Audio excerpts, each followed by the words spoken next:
I stand before you to speak about something I know mostly nothing about: wisdom. A word we seldom use nowadays, a word we almost never utilize in modern times to describe our fellow man or ourselves, a word with no meaning to many. What is wisdom? Or better said, what makes a man wise? Large amounts of books? How many of us have read some of the greatest masterpieces of our national and universal literature in school, and in the end concluded in such a shallow manner that we liked it or not? Our childhood stories, read in the right way, understood, and truthfully lived, are 1,000 times more valuable than thousands of bookshelves full of great names or sophisticated words read out of foolish intellectual pride. A child that understands virtues such as will, love, intelligence, or the importance of hearth by reading The Wizard of Oz is far superior to the man who wastes his life reading and writing books about a reality he does not understand. How does complicated scientific thought make us wiser? In the absence of honesty, the complexity of our intellectual mechanisms is worthless. The questions of a child looking at the sky are far greater than the most rigorous of scientific reasonings, if conceived in insincerity. So man is truly entitled to ask himself, what is wisdom? I do not pretend to have the absolute definition. After all, who can make such bold claims? There's a saying, the wisdom of man is madness in the eyes of God, and the wisdom of God is madness in the eyes of man. I think that wisdom is profound, conscious understanding of ourselves and the reality that surrounds us, and the ability to judge and act in concordance with this knowledge in a righteous way. In other words, the harmonization of mind, heart, and body in the key of this greater knowing. I'll take a wild guess and say that most of you think wisdom comes with age. The statement seems to be true at first sight, but let's see what history has to say about it.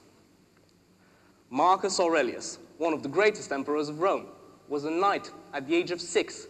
At 7, he became a member of the Roman priesthood, rushed through the ranks, and became master of the order before his coming of age. He was described as incredibly witty, proving an extraordinary intelligence and mature judgment, and all this in his youth. How does that fit in? Let us look into it. Imagine two people born in the same year, the same month, the same day, and at the exact same hour. Let 8 decades pass, and suppose the two go through relatively the same set of experiences. In the end, one of them is grumpy, parsimonious, would do nothing for his neighbor, thinks of no one but himself, always mad about something. The other is happy, constantly smiling and generous, a most pleasant company. Can we say the two are truly of the same age? Well, from a point of view, we can if there's nothing more to the human being than this carcass. But when talking about wisdom, we are not referring to the age of this body, but to the maturity of one's spirit.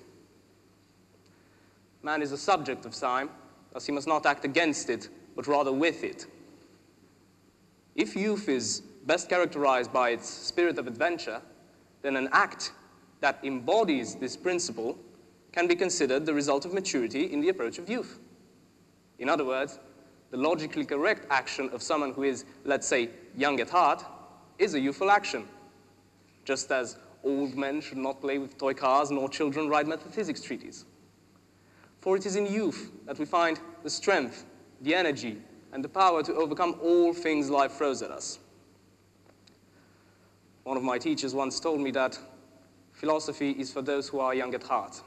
And what better manner to search for wisdom is there other than philosophy? I think man is neither born wise, nor does he lack the ability to achieve wisdom. I think man is born at the beginning of this apparently endless journey. After all, the great Pythagoras, who is widely considered one of the greatest sages of humanity, replied when being described as wise, "I am no wise man. I am merely a lover of wisdom, a philosopher." If the great Pythagoras considered he did not touch spiritual maturity, then what can we say? In the end, I think wisdom is indeed of the old. The road is of the young.